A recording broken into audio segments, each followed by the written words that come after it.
also, you know, there's a little bit of course correction, just I think that kind of has to be done because the sacrifice supposedly brought all these Earths together, right? But now we're seeing that there's another Earth in Superman and Lois. So how that happens, I don't know yet. So which Earth? I like the one Superman and Lois is on.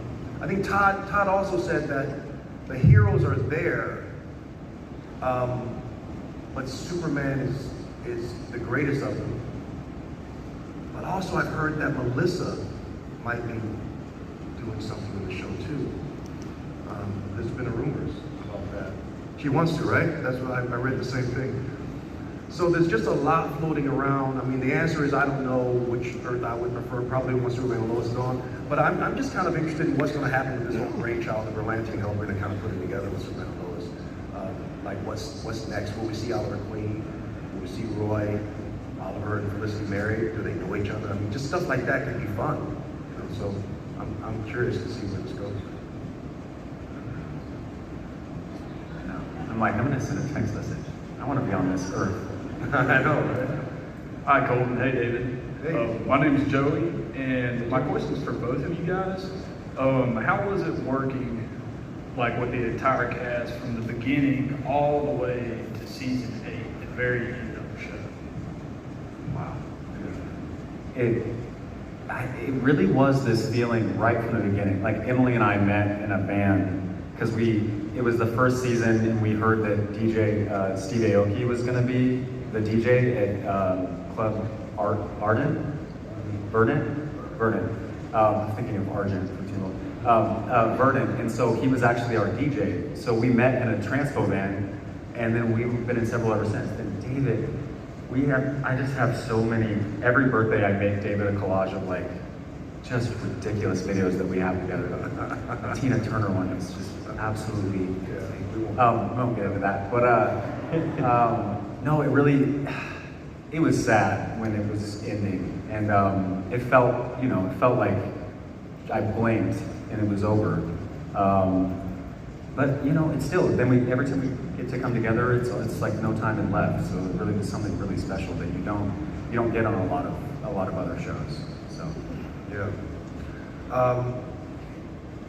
The question was, like the cat. Tell me the question. Tell me the question. How was it like working, like just when you started out as just Diggle, as security, all the way to the end? It really is true when we say this.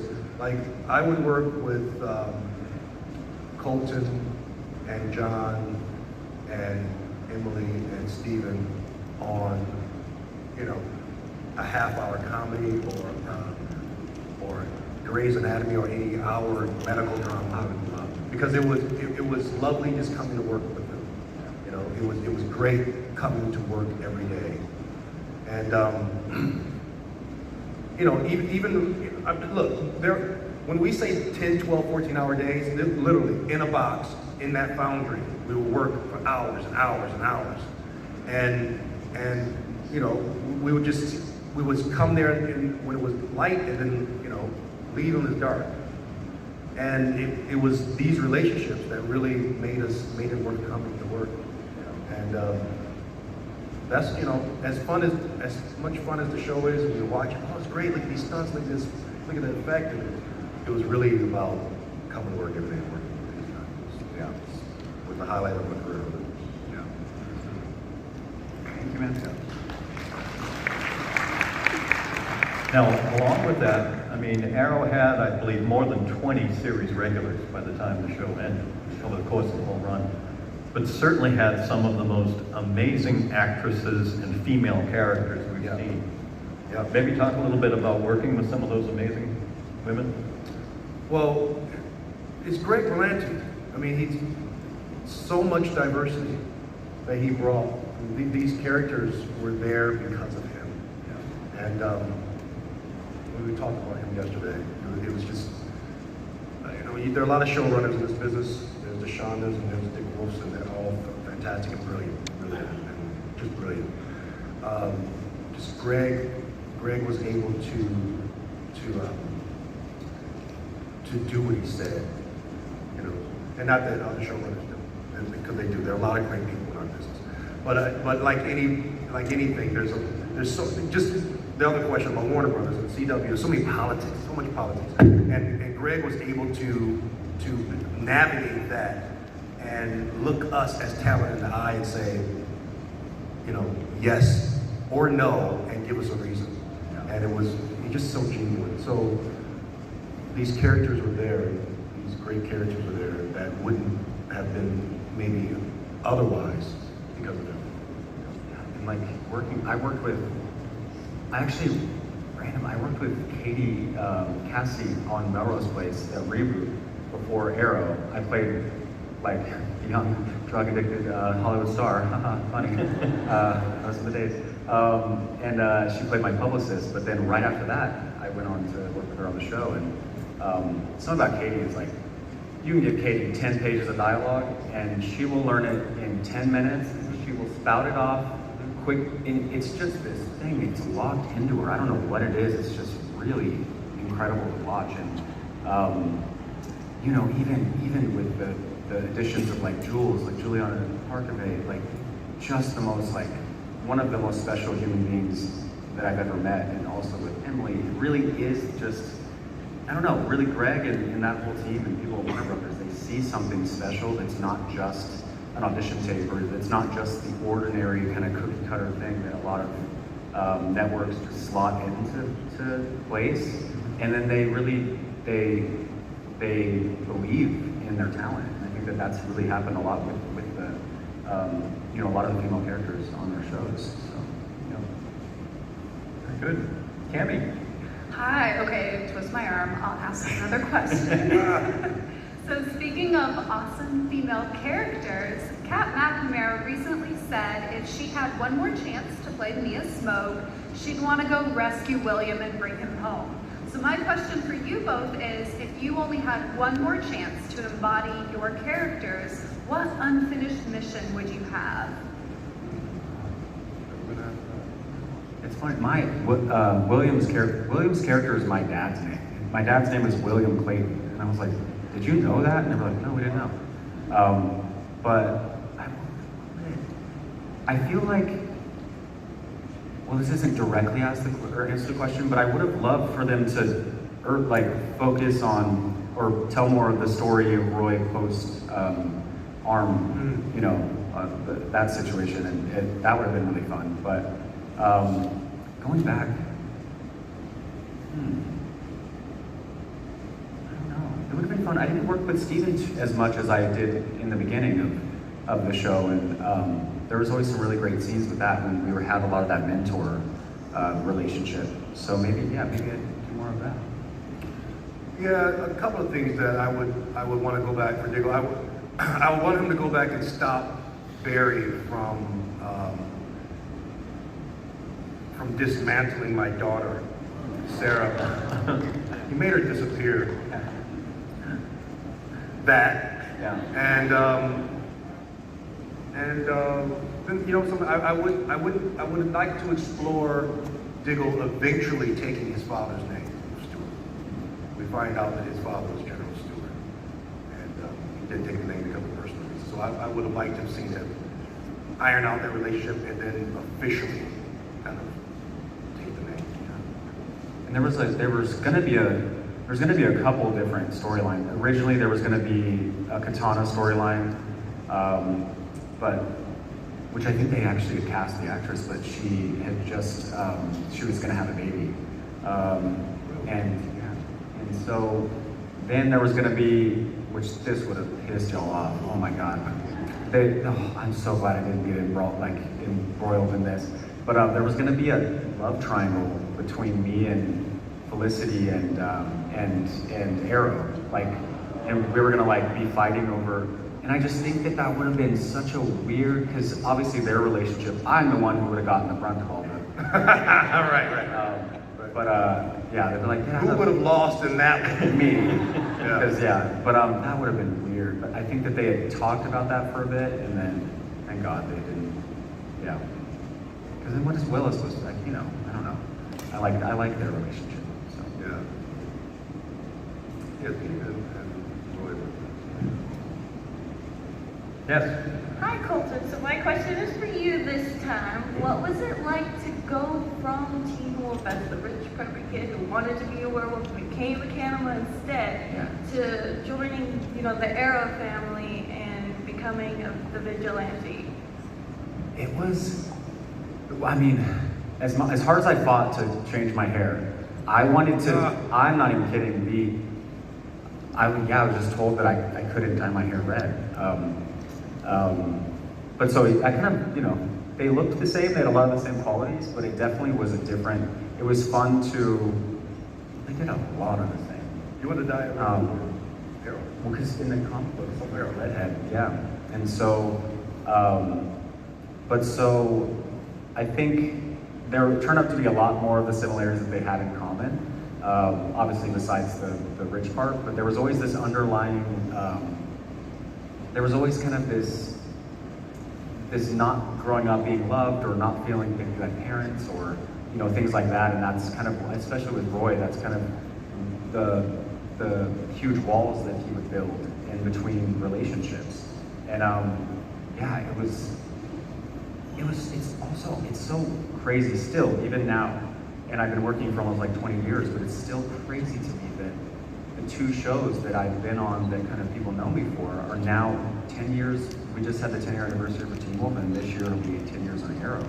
And I just feel so lucky and it is, I definitely turn into that person who's like, well, back in my day, like, that's definitely me. I'm like talking to kids who are walking on my house, and they're like, why are you? Like, this man is telling us stories from his past. But it really is that pinch-me thing. I just can't believe that I've gotten to be a part of two incredible shows that have, made such an impact and have such beautiful, incredible followings of the fans, and that's just been really special. So, Hi, my name's Miranda. First, I want to say that the person that you didn't want to say is going to be on Superman and Lois announced it yesterday in the Expanse panel. Who? Chad Coleman. Who said that? Chad Coleman. Did they announce that? He announced it. God damn it. he announced who it's going to be. Him. Oh, okay, good. I did. Oh, you were throwing them. I was trying. Yeah. So now we know. Well, look, half of them did go for it. They all went, ooh. I believe it. Yeah. Well, Chad said it, huh? I didn't know that. Yeah, he did. How did he say it? Like He Twitter? just blurted it out. He blurted it out? Mm-hmm. Like at the con? Mm-hmm. I hear? Mm-hmm. Did it make its way online? Like, I didn't know that. I don't think It so. will. I'm like, it will now. Chad stole my thunder. I love Chad. My question is for you, David. What character from the Arrowverse would you like to direct in Superman and Lois in the future if you could?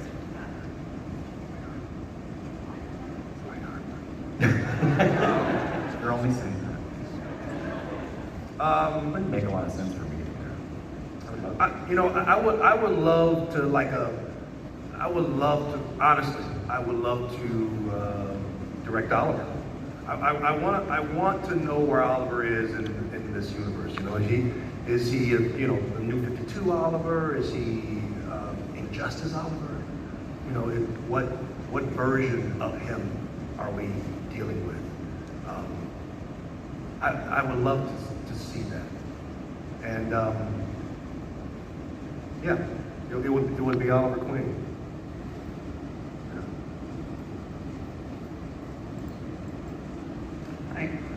So I know you already talked about scenes that changed the fans' perception of the characters, but I was curious if there were any particular scenes that came to mind that changed how you played the character moving forward, or how you perceived their thought processes. Any scenes that kind of made me rethink some things about the character. For me, there was a time when I wasn't sure. There was real fighting between Oliver and Diggle, like real philosophical Bruce Wayne, Dick Grayson fight, right? They both want the same thing, but they have two different ways of getting it. And I wasn't quite sure. At first, I was sure that the purpose was, they wanted it to be like Steve Rogers and Tony Stark, in that they were both right? But there are a few times where I thought, John's wrong. And we had to kind of go back and rewrite some stuff, and I asked some questions. I didn't write it, obviously, but I had some real problems with kind of keeping John, because sometimes things are written in service of a bigger story, and you can get lost in all the work you've done for the past 6 seasons because they're trying to service this moment. And it's like, well, that doesn't make sense because in season 3 we did this, So sometimes it has to be reminded. So I would say there wasn't anything that changed my trajectory, but there are times we had to do some course correction to make sure we stay on track, is the way I would answer that. I noticed there was like a really great line. I said something, I had a scene with Cisco from The Flash, with Carlos, and when I say something like, I'm really starting to like this guy, or something, when he was kind of talking trash about Arrow. And it was, I don't know, I said something funny, and then they started writing my character to be a little more, like, less brooding and a little more funny in a way. And he wasn't like, getting laughs, but it was definitely written a little differently after that scene. And it also had to do a lot with Felicity as well. When she came in, they had, there's a lot more lighthearted moments, and I kind of liked that because I felt like he let his walls down for a lot of the other, characters, so that was great. Now, David, on that same point, having played Diggle in so many shows now, I mean, that's a whole different team of writers and everything else. Do you have to kind of help? Oh yeah. Because the Superman and Lois writers they weren't steeped into the Arrowverse, and they didn't write for Arrow. So yeah, there's a lot of calling up and saying, did this happen? Did this happen? Did that happen? And we feel as if this happened. And Eric, for example, Wallace from The Flash picked something and was like, no, we already covered that in season 2. So yeah, there's a lot of that, but it's super collaborative. Like again, it's Berlanti, right? It's this world where there's this revolving door where it's like, I don't think this is right, and they listen to that, and that's just rare. That doesn't happen, and so yes, it happens a lot, and they're very receptive. Yes. What's up, guys? Quick question for you. Is there any way, maybe it feels for charity, maybe drinks were involved, if we get you guys to do the Salmon ladder? And if not, are there any funny stories you both have around the Salmon ladder? I haven't, walked up a steep hill in 3 years. I literally, I hear you. I just, it's pretty much just like cigarettes and Red Bull for me.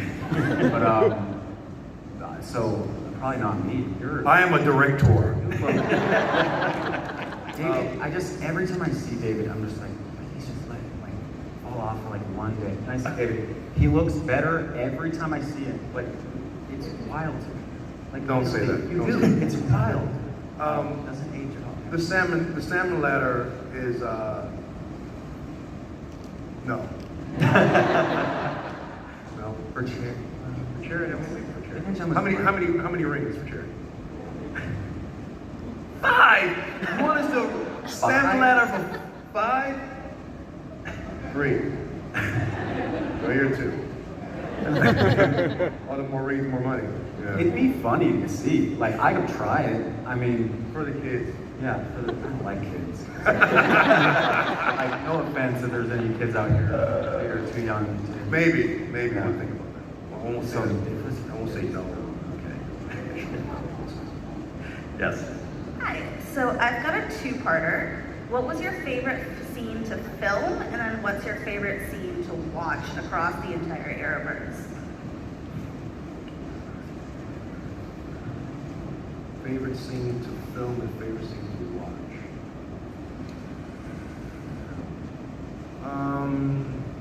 To watch. To film. All right. Well,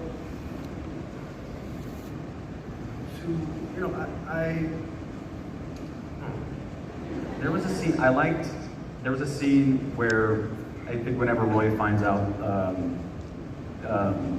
Oliver's identity, and we like run away from this like big building or something, and then it explodes, and it actually exploded like so hard that it blew us past the mat. Like I landed past it. Steven was fine, but I literally felt like someone had like, I don't know, something came up under me and like tossed me across the place. But that was funny to watch, not to film. But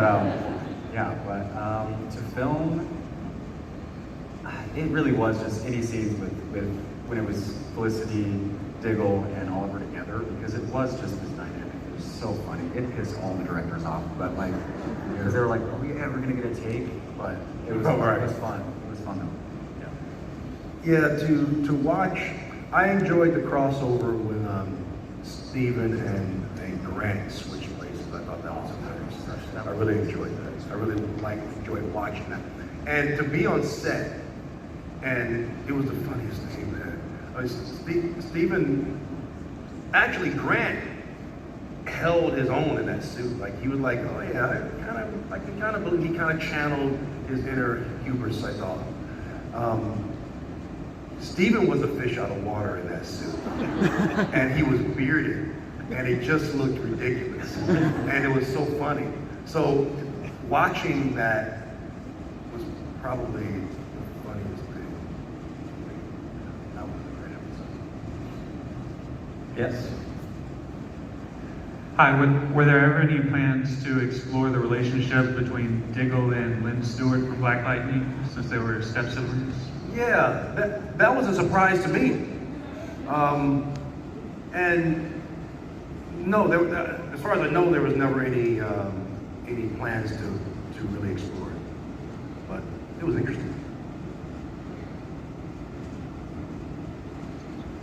Hi, so I had another question relating to another superhero. So in Batwoman, it's revealed that Batman is played by Warren Christie, but on an episode of season 8, it's revealed Earth 2 has a Batman, and I was wondering, since Adrian Chase got to be the Green Arrow, if one of you wanted to be the Batman of Earth 2. Well, that's a good question. You know something? I can see you as Bruce. Yeah, 100% I can see that. You guys are going to cast 5'9". Like, did you imagine? Yeah, 1,000%. I think that would be dope. I think in a photo, I'd be great. I'm taller around person. Well, today I'm 6'3", because I have platforms and but it's inside of my platform. My foot's right here. Here, that's my foot. Right. I'm almost taller than David. Yeah. No, he really is. Yeah, my delusion just spikes whenever I'm tall. It's like, you can't tell me anything. I think you'll get yeah, it. I mean, cool. I'd love to play, yeah. And you would be an amazing man. Yeah. Now I wouldn't mind being like a kick-ass Alfred.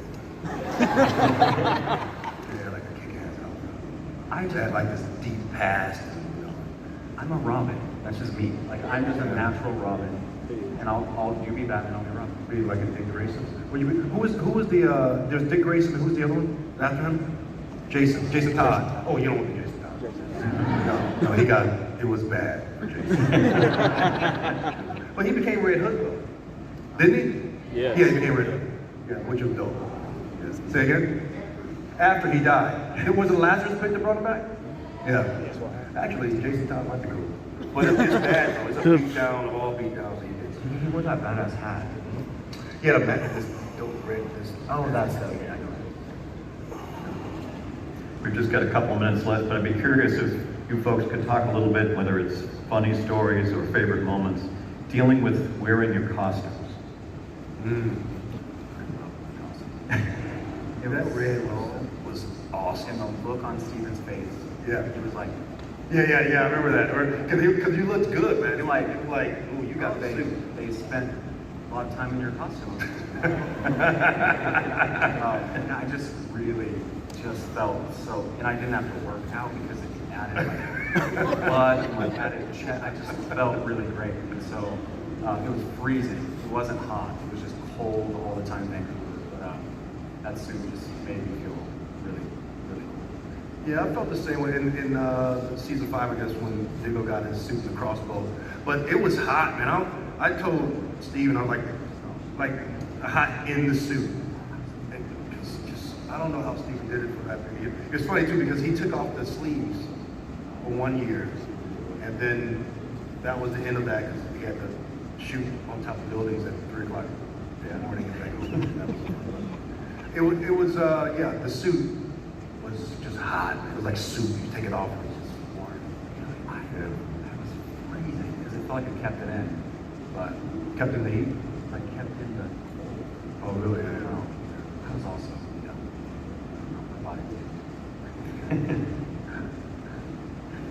Well, please join me in saying thank you to our guests for being with us today. Thanks, guys. Enjoy your con, everybody. Thanks for coming.